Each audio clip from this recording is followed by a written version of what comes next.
तर short video असणार आहे. इथं फक्त मी सांगतो की आपल्या सेंटर कसं सिलेक्ट करायचं. MPSC वेबसाईटला जावा. हे बघा online application form, online application सिस्टमला क्लिक करायचं. इथं राईटला लॉग इन. हे माहितीच असेल तुम्हाला, कारण तुम्हाला काय नाही, फक्त लॉग इन करायचं आहे तुम्हाला.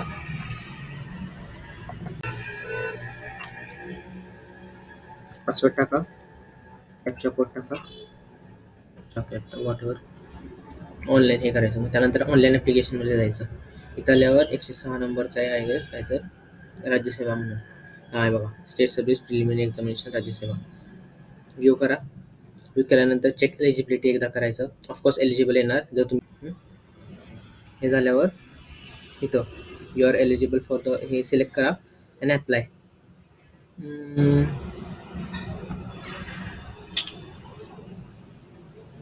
अप्लाय केलं की बघा आता हे मेन आहे इथं एक्झामिनेशन सेंटर.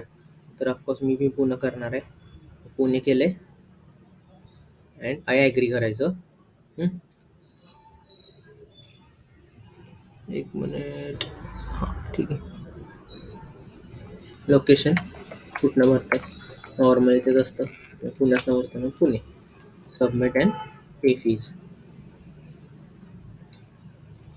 आता हे ऑनलाईन पेमेंट का चलन मॅक्झिमम मित्र आपलं हे करतोय ऑनलाईन पेमेंट करा. मी तर रेकमेंड करीन.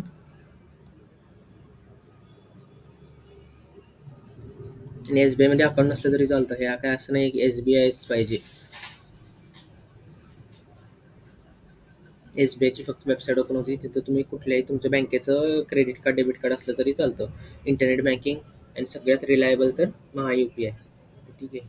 मी आपलं हे टाकतो. नको हे कशाला टाकू. UPI हे टाकून द्या.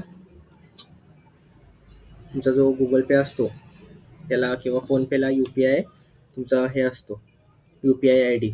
तो टाकला की तिथं येतं डायरेक्ट ही रिक्वेस्ट येते. मग ती ॲक्सेप्ट केली की तुमचं फॉर्म सबमिट होऊन जातो.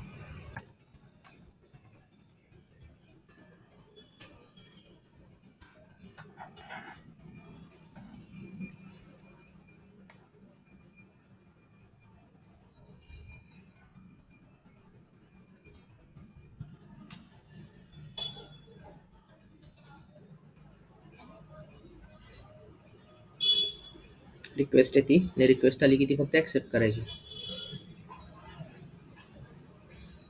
मम्मी मी हे भरतोय, पुण्यातलं फॉर्म भरतोय.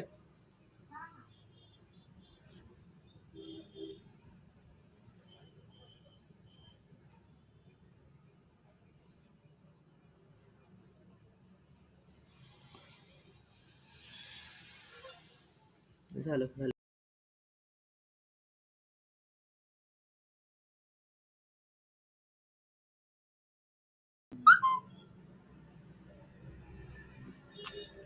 इथनं गेलं की तुमचं रिफ्लेक्ट होतं.